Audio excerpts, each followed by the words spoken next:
Autoimmune conditions பற்றி நிறைய video போட்டோம். இருந்தாலும் இது கூட ஆட்டோஇம்யூன் கண்டிஷனா அப்படின்னு இன்னும் என்கிட்ட நிறைய பேர் கேட்குறீங்க. ஸோ இதெல்லாம் ஆட்டோஇம்யூன் கண்டிஷன், இந்த டிசீஸ் எல்லாம் உங்களுக்கு இருக்கா அப்படிங்கிறத செக் பண்ணிக்கோங்க. நார்மலாக காலையில் எழுந்திரிச்சோன்னா அடுக்கு தும்மல், டஸ்ட் பட்டா தும்மல், வீசிங், சைனஸ் இந்த மாதிரி பிரச்சனைகள் இருக்குன்னா இதுவும் ஒரு ஆட்டோஇம்யூன் கண்டிஷன். தைராய்டு பிரச்சனை, உங்கள் ஸ்கின்ல வரக்கூடிய அலர்ஜி, அர்டிகேரியா, சோரியாசிஸ் இதுவும் autoimmune condition. Rheumatoid arthritis, type 1 diabetes mellitus, vitiligo, patchy hair loss, total hair loss, இப்படி நிறையா வகையான ஆட்டோஇம்யூன் கண்டிஷன்ஸ் இருக்குது. இதில் ஏதாவது ஒரு கண்டிஷன் வந்தால் கூட வேறு எந்த இடத்துல வேணாலும் அடுத்த ஆட்டோஇம்யூன் கண்டிஷன் ஸ்டார்ட் ஆகலாம்.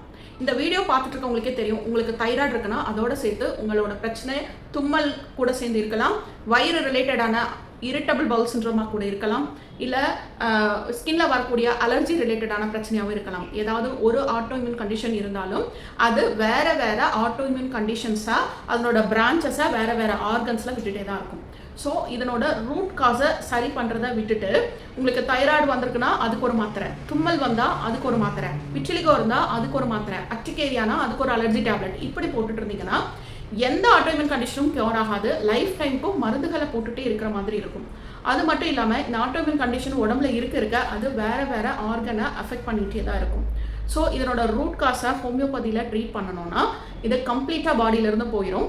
இதை ஒரு ஆட்டோஇம்யூன் கண்டிஷனை நம்ம கியூர் பண்ணிக்கிட்டாலே ஃப்யூச்சரில் வரக்கூடிய மற்ற கண்டிஷன்ஸையும் நம்ம அவாய்ட் பண்ணிக்க முடியும். இது ரிலேட்டடாக உங்களுக்கு ஏதாவது குவைரிஸ் இருந்தால் ஸ்க்ரீனில் தெரியிற நம்பரை கான்டாக்ட்